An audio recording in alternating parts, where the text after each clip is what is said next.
I was sitting in the emergency room with my wrist bent at an angle that wrists are not supposed to bend, and my sister Celeste was screaming at the intake nurse that this was my fault. "She grabbed me first," Celeste shouted, mascara running down her face. "She started it. I was defending myself." The nurse looked at my wrist, then at Celeste's perfectly manicured hands, then back at me. My wrist was already swelling, turning purple and black. The bone was pressing against my skin in a way that made the nurse's face go pale. "Ma'am, I need you to step back," the nurse said to Celeste. "We need to get your sister into radiology immediately." "She is lying about what happened," Celeste said. "Tell them, Bryn. Tell them you grabbed me first." I could not speak. The pain was making everything blur at the edges. I could feel my pulse in my wrist, each heartbeat sending fresh waves of agony up my arm. "Ma'am, step back now or I will call security," the nurse said, and something in her tone made Celeste finally move. They wheeled me away, and the last thing I saw was my sister pulling out her phone, probably calling our mother to tell her version of the story first. But here is what really happened. Here is what led to me sitting in that emergency room with a shattered wrist and a shattered family. Here is what happened when I told my sister I could not give her $8,000. 6 weeks earlier, I was finishing my shift at Riverside General Hospital.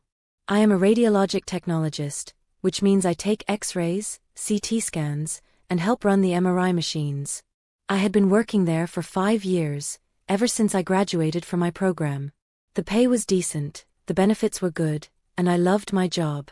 There is something satisfying about being the person who finds the broken bone, who sees the tumor before anyone else, who gives doctors the information they need to save lives. I was good at my job. My supervisor, Dr. Helena Vance, told me regularly that I had the best eye for detail in the department. I could spot hairline fractures that other techs missed. I could position patients perfectly on the first try, minimizing radiation exposure. I took pride in that. My sister Celeste worked in marketing for a tech startup. She made decent money, probably more than me, but she spent it faster than it came in. Designer clothes, expensive brunches, a car she could barely afford. Our parents had always treated her differently. She was the pretty one, the social one, the one who knew how to charm people. I was the practical one, the quiet one, the one who studied while she went to parties. When Celeste got engaged to Damien, a real estate developer she had been dating for 8 months, nobody was surprised. Celeste had been planning her wedding since she was 7 years old. She had binders full of pictures, spreadsheets of vendors, color swatches for bridesmaid dresses. The wedding was set for June, at a vineyard 2 hours upstate. She had put down deposits everywhere. The venue, the caterer, the photographer, the florist, the band. She showed me the budget once. $65,000. For one day. "It is going to be perfect," she said, scrolling through her phone to show me photos of the ceremony arch draped in white roses. "Everyone is going to remember this forever." I smiled and nodded because that is what you do when your sister is excited.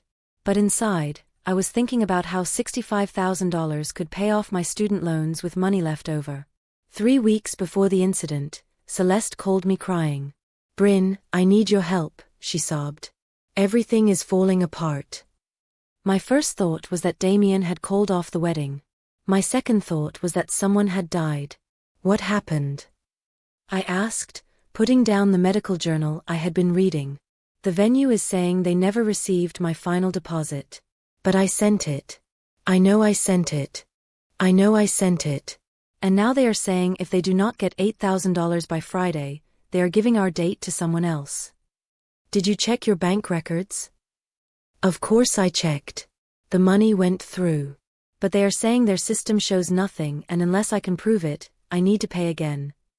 "That does not make sense. Can you show them your bank statement?"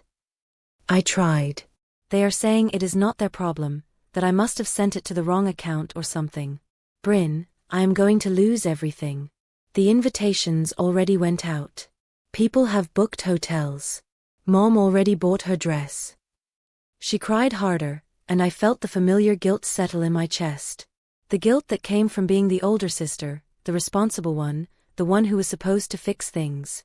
"How much do you have saved?" I asked. "Nothing.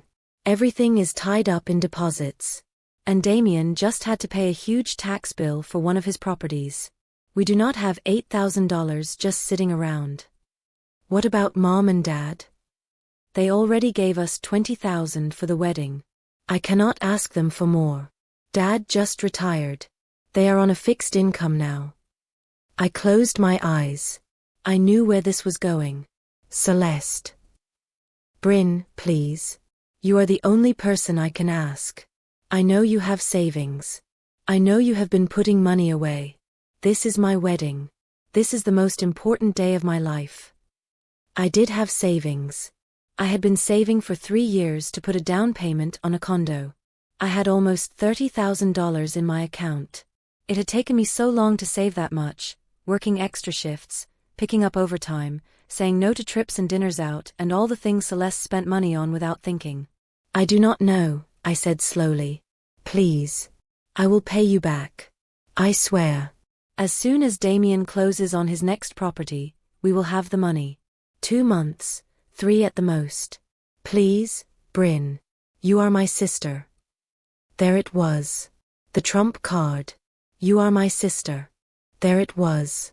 The trump card. You are my sister. Which meant I was supposed to sacrifice, supposed to help, supposed to put her needs before mine. Let me think about it, I said. I need to know by tomorrow. The venue is not going to wait. That night, I looked at my savings account. I looked at the condo listings I had bookmarked.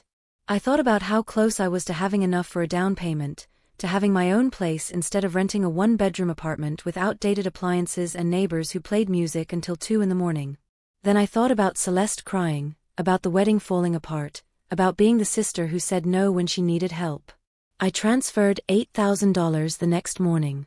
Celeste called me immediately. Oh my God, Bryn, thank you. Thank you so much. I love you. You are the best sister in the entire world. I will pay you back so soon, I promise. Just send me a payment plan, I said. Even if it is just a little bit each month. Of course. Absolutely. We will work it out. She did not send a payment plan. When I brought it up 2 weeks later, she got annoyed. Bryn, I just said I would pay you back. Can you give me a minute to breathe? The wedding is in 4 months. I have a million things to deal with.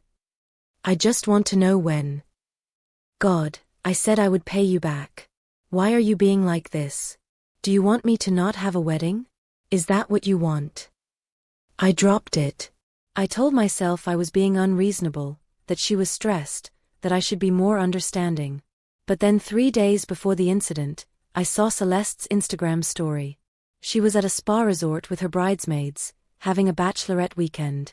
The posts showed champagne, massage tables, infinity pools overlooking mountains. She tagged the resort. I looked it up. The weekend packages started at $1,200 per person. She had 5 bridesmaids with her. I stared at my phone for a long time. Then I called her. Hey, I cannot talk right now, she said. I could hear giggling in the background. We are about to do a wine tasting. Celeste, how did you pay for this weekend? What? The resort. How did you pay for it? Damien put it on his credit card. Why? You told me you did not have any money. You told me you could not pay the venue deposit. There was a pause. The giggling got quieter. Bryn, this is different. This is my bachelorette party. This was already planned. So was paying me back. Oh my God, are you seriously doing this right now? I'm trying to have a nice time with my friends and you are calling to harass me about money. $8,000, Celeste. That is not a small amount. That is my down payment savings. And I said I would pay you back. Jesus, Bryn, can you stop being so uptight for 5 seconds? Not everything is about you and your precious savings account. You are spending thousands of dollars on a spa weekend, but you cannot make even one payment toward what you owe me? I am not doing this right now. I am hanging up. We will talk about this after the wedding when I am not so stressed. She hung up. I sat there holding my phone, feeling something hard and cold settle in my chest. The next day, I got a call from our mother. Bryn, What is this I hear about you demanding money from your sister right before her wedding? I am not demanding anything. I just asked when she was planning to start paying me back. She is under so much pressure right now. This is not the time to be bothering her about money. Mom, she borrowed $8,000 from me. She said she would pay me back in 2 months. It has been almost a month and she has not even mentioned it. Well, weddings are expensive. You know that. She probably just needs a little more time. She just spent over $1,000 on a bachelorette weekend. That is different. That is a once-in-a-lifetime experience. You cannot expect her to miss her own bachelorette party. I expect her to keep her promises. Bryn Elizabeth, your sister is getting married. This is supposed to be the happiest time of her life. Can you please just let this go until after the wedding? You are being incredibly selfish right now. Selfish. I was being selfish for wanting my own money back. Fine, I said. After the wedding. But I was not fine. I was angry. Angrier than I had been about anything in a long time. That anger was still burning when Celeste called me 2 days later and asked me to come over to help her organize wedding favors. I have like 300 little boxes to assemble, she said. It will go so much faster with 2 people. Please? I will order pizza. I almost said no. But part of me wanted to see her, wanted to have it out in person, wanted her to look me in the eye and explain why she thought it was okay to treat me like this. So I went. Her apartment was chaos. Wedding stuff everywhere. Boxes, ribbons, flowers, fabric samples. Damien was not there. He was apparently out with his groomsmen. Okay, so each box needs a ribbon tied like this, Celeste demonstrated, and then we put 2 Jordan almonds and one of these little thank you cards inside. We worked in silence for maybe 10 minutes before I said it. When are you going to start paying me back? Her hands stopped moving. Bryn, seriously? Yes, seriously. You have been avoiding this conversation for 3 weeks. I have not been avoiding anything. I have been planning a wedding. You know, that thing you are supposed to be helping me with, not making harder. I gave you $8,000. I just want to know when I'm getting it back. And I told you, after Damien closes on his next property. When is that? I do not know exactly. Real estate does not work on a schedule. So it could be months? A year? Why are you being like this? She threw down the ribbon she was holding. I said I would pay you back. Is my word not good enough for you? Honestly? Right now, no. Her face went red. Excuse me. You promised to pay me back in 2 months. You have not made a single payment. You have not even brought it up. And meanwhile, you are spending money on spa weekends and these ridiculous wedding favors and… Ridiculous? My wedding is ridiculous to you. That is not what I said. Yes, it is. You think this whole thing is stupid. You have always thought that. You have always looked down on me for caring about things like weddings and clothes and having a social life. That is not true. It is absolutely true. You have always been jealous that people actually like me, that I have friends, that I am not some boring robot who spends all her time at work. The words hit me like a slap. I am not jealous of you, Celeste. I just want you to keep your promises. God, listen to yourself. You sound like a lawyer. You sound like someone who cares more about money than family. This is not about money. This is about respect. You borrowed from me and you have not even tried to pay me back. I have been busy.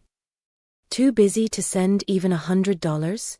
Too busy to acknowledge that you owe me anything. She stood up. You know what? Maybe I should not pay you back. Maybe this should be your wedding gift to me. Ich stared daher. What? You heard me. Sisters are supposed to support each other. Real sisters do not charge each other interest and demand payment plans like some kind of loan shark. I never asked for interest. I just asked for my money back. It is always about you, is not it? What you want, what you need. You could not just be happy for me. You could not just help me without making it this big thing. You made it a big thing when you promised to pay me back and then did not. Get out. What? Get out of my apartment.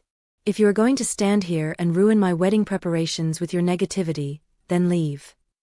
Celeste, I said get out. I do not want you here. I stood up. Fine. But I still want my money back. She picked up one of the wedding favor boxes and threw it at me.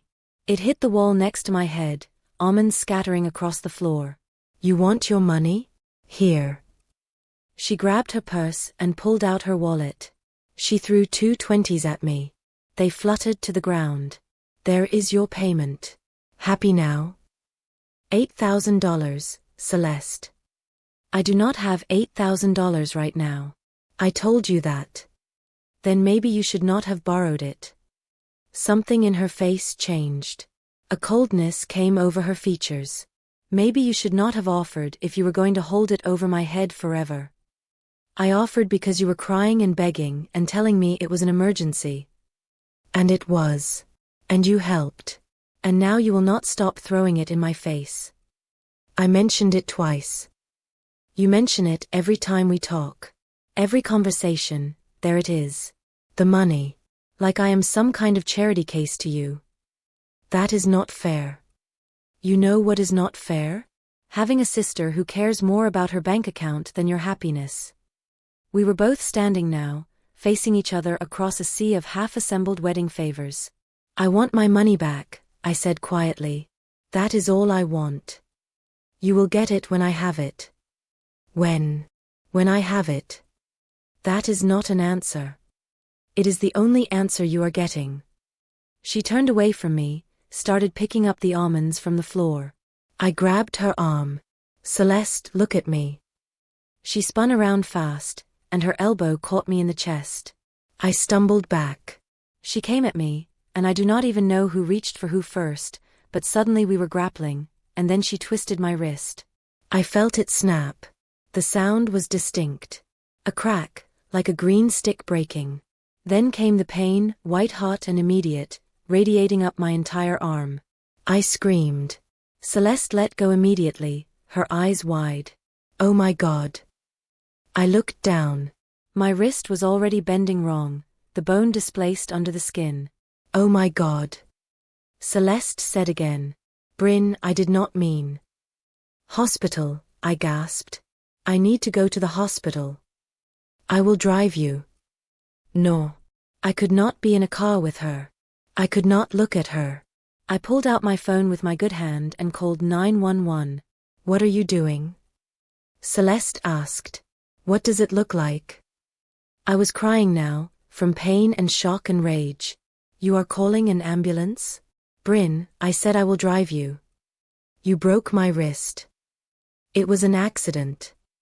I do not care. The 911 operator answered. I gave them the address. Celeste stood there, her face pale, watching me. When I hung up, she said, Bryn, please. I am sorry. I did not mean to hurt you. You need to leave. This is my apartment. Then I will wait outside. I walked out, cradling my wrist against my chest. She followed me. Bryn, please. We can figure this out. We can. Stay away from me. But she did not. She followed me all the way to the ambulance, telling the paramedics it was an accident, that I had grabbed her first, that she was just defending herself. Which brings us back to the emergency room, back to my wrist bent at an impossible angle, back to Celeste screaming at the intake nurse. They took me back for x-rays. It felt surreal, being on this side of the machine. I had taken thousands of x-rays. Now I was the patient. The tech who positioned me was someone I knew, a guy named Owen from the evening shift. Jesus, Bryn, he said when he saw my wrist. What happened? Family drama, I said. He did not push for details. He positioned my wrist as gently as possible, but even the slightest movement made me want to scream. He took 3 views, AP, lateral, and oblique. When the images came up on the monitor, I could see exactly what had happened. Distal radius fracture. Displaced. The break was clean through, with about 5 millimeters of displacement. I would need surgery. Probably a plate and screws to hold it in place. Dr. Helena Vance came in while I was still in the X-ray room. She was not on shift, but Owen had called her when he saw my name on the schedule. Bryn, what the hell?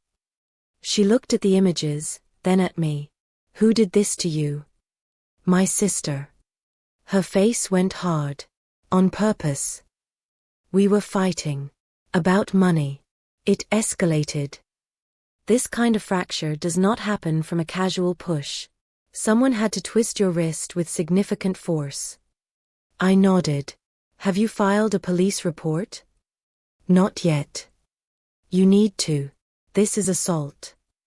I had not thought about it in those terms yet. Assault. A crime. Something that could lead to charges, to court, to my sister having a criminal record. I do not know if I want to do that, I said. Bryn, look at your wrist. You are going to need surgery. You are going to be out of work for weeks, maybe months depending on how the healing goes. That is your dominant hand. You are a rad tech. You need your hands. She was right. My whole career depended on my ability to position patients, to manipulate equipment, to have steady, precise hands. I need to think about it, I said. They admitted me for surgery that night. The orthopedic surgeon, Dr. Marcus Chen, came in around 8 p.m. to explain the procedure. We will make an incision here, he showed me on a model, insert a plate along the radius, and secure it with screws. The displacement is significant enough that we cannot rely on a cast alone. You will be in a splint for 2 weeks post-op, then a cast for another 6 weeks. Then physical therapy. How long until I can work again? Depends on your job. I am a radiologic technologist. He winced. That is going to be tough. You need fine motor control and strength.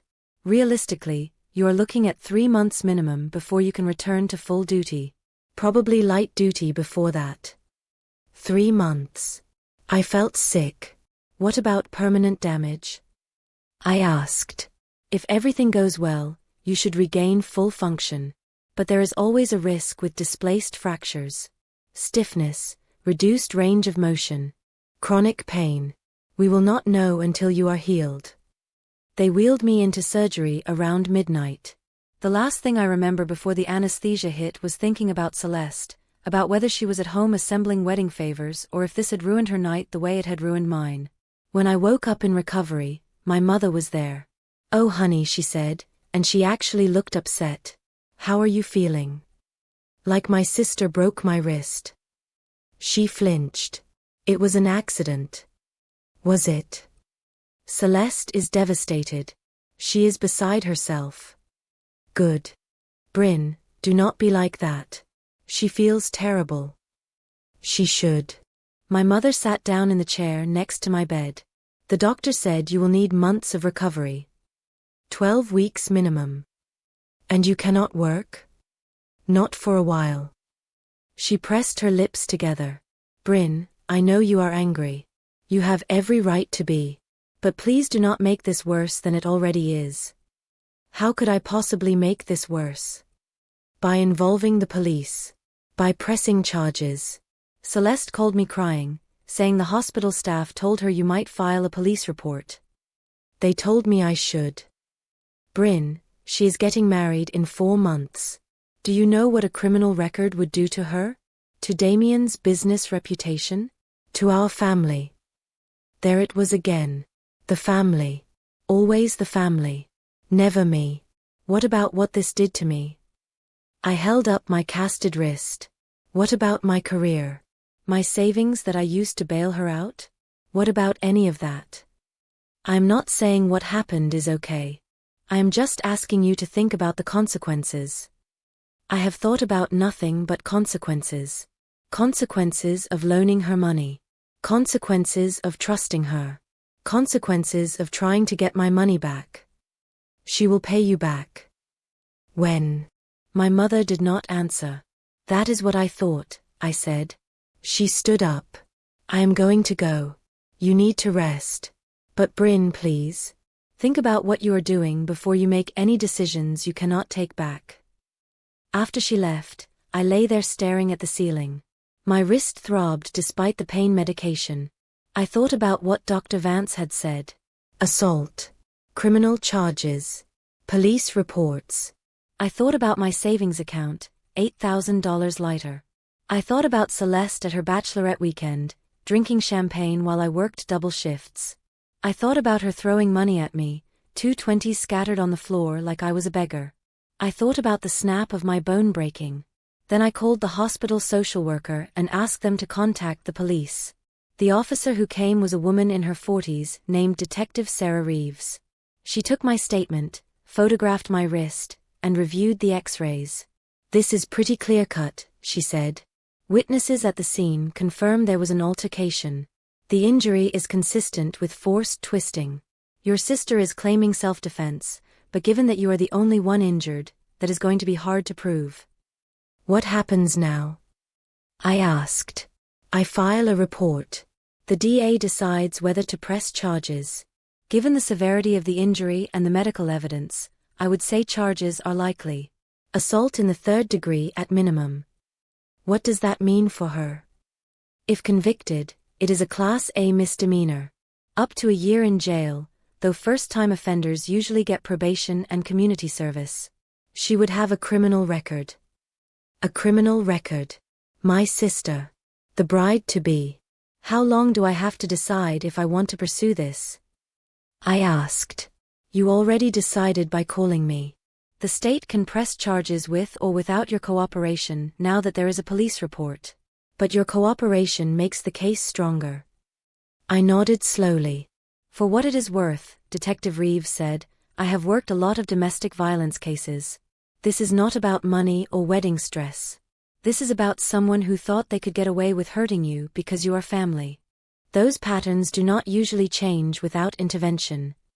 After she left, I tried to sleep but could not. My phone kept buzzing. Text messages from Celeste, from my mother, from my aunt, from people I had not heard from in months. Celeste's messages were frantic. "Bryn, please call me. Please. I am so sorry. I never meant to hurt you. Please do not do this. Please." My mother's messages were colder. "I hope you are happy with yourself. You are destroying this family over an accident. Your sister is having panic attacks. I hope $8,000 was worth it." I deleted them all. 3 days later, while I was still in the hospital, my mother showed up with our father and Celeste. "We need to talk," my mother said. "I do not want to see her," I said, looking at Celeste. "Bryn, please," Celeste said. Her eyes were red and swollen. "I am so sorry. I never meant for this to happen. I was just so stressed, Anne." "And you broke my wrist." "It was an accident." "Accidents do not break bones this badly. The surgeon said someone had to use significant force." She started crying. My mother put an arm around her. "Bryn, we came here to make this right," my father said. He had been quiet until now. "We talked to a lawyer. If you drop the police report, we will make sure Celeste pays back every penny she owes you. With interest. And we will cover all your medical bills that insurance does not pay." "When?" I asked. "We will set up a payment plan. Structured, legal, enforceable. You will get your money back." I looked at my sister, at her tear-stained face. Part of me wanted to forgive her. Part of me wanted to fix this, to make the family happy, to be the bigger person. But then I looked at my wrist, encased in fiberglass and metal. I thought about 3 months of recovery. I thought about physical therapy, about possibly never regaining full function in my dominant hand. I thought about my career hanging in the balance. "No," I said. My mother's face went hard. "Excuse me." "No. I am not dropping the charges." "Bryn, be reasonable." "I am being reasonable. Someone broke my wrist. There are consequences for that." "She is your sister," my father said. "And I am your daughter. When do I get to matter?" Nobody had an answer for that. Celeste lunged forward suddenly, grabbing the rail of my hospital bed. "You are ruining my life. Do you understand that? You are ruining everything." Security had to escort them out. That night, Dr. Vance came to check on me before her shift ended. I heard about the visit, she said. News travels fast. Hospital gossip always does. She sat down. How are you really doing? I do not know. Part of me feels like I am being vindictive. Part of me feels like I am just protecting myself. Can I tell you something? She did not wait for an answer. I had a sister. Had. Past tense. She was my best friend growing up. Then she started borrowing money. First small amounts, then bigger. She always had emergencies, always had reasons. I kept helping because she was family. What happened? She stole my identity. Opened credit cards in my name, took out loans. By the time I found out, she had destroyed my credit. I was 30 years old and I could not even rent an apartment. Jesus. I pressed charges. My whole family turned on me. Said I was vindictive, cruel, that I was destroying her life over money. You know what I realized? They were angry at me because I stopped letting her hurt me. Because I set a boundary and enforced it. She stood up. Your sister broke your wrist, Bryn. She did not break it a little bit. She shattered it. You are going to have a plate and screws in your arm for the rest of your life. You might never work the same way again. And your family is upset with you. I nodded, my throat tight. That tells you everything you need to know about who they are. After she left, I thought about that for a long time. The DA pressed charges. Assault in the 3rd degree. Celeste got a lawyer, expensive one that my parents paid for. They tried to negotiate, to get me to agree to a plea deal that would keep it off her record. I refused every offer. The case took 4 months to go to trial. By then, my cast was off but I was still in physical therapy. I had regained maybe 70% of my wrist mobility. My hand shook when I tried to do fine motor tasks. Dr. Chen said I might never get back to 100%. The trial was surreal. There I was, testifying against my own sister. Showing the jury my x-rays, my surgical scars, demonstrating the reduced range of motion in my wrist. Celeste's lawyer tried to paint me as vindictive, as someone who had wanted revenge over money. They brought up the $8,000, tried to make it seem like I had provoked her. But the evidence was overwhelming. The x-rays showed the severity of the break. The medical testimony confirmed it required significant force. The police photos showed no injuries on Celeste at all. The jury deliberated for 3 hours. Guilty. Celeste got 6 months probation, 200 hours of community service, anger management classes, and a permanent criminal record. The wedding was postponed. Then cancelled. Damien broke off the engagement 2 weeks after the verdict. Apparently having a fiancé with an assault conviction was bad for business. My family stopped speaking to me entirely. My mother sent one final text, I hope you are satisfied. You destroyed your sister's life. Do not bother coming to any family events. You are not welcome. I sat in my apartment reading that message, my wrist aching the way it always did now when the weather changed. I thought about everything I had lost. My family. My savings. Full function in my dominant hand. Relationships with cousins, aunts, uncles who had all taken Celeste's side. But I also thought about what I had kept. My self-respect. My boundaries. My refusal to let someone hurt me without consequences just because we shared DNA. 3 months after the trial, I got a check in the mail. $8,000, plus interest, plus my medical bills. Restitution, ordered by the court. I deposited it. It was not enough to make up for everything, but it was something. 6 months after that, I got an email from Celeste. The subject line was I am sorry. I deleted it without reading it. A year after the injury, Dr. Chen cleared me to return to full duty. My wrist was not perfect. It never would be. But I had adapted. I had learned to work with my limitations. I was still a good rad tech. Maybe even better than before, because now I understood what patients felt when they were hurt, when they were scared, when they needed someone to see them as more than just an injury. Dr. Vance promoted me to senior technologist. I bought a condo, a small one, with the money I had saved.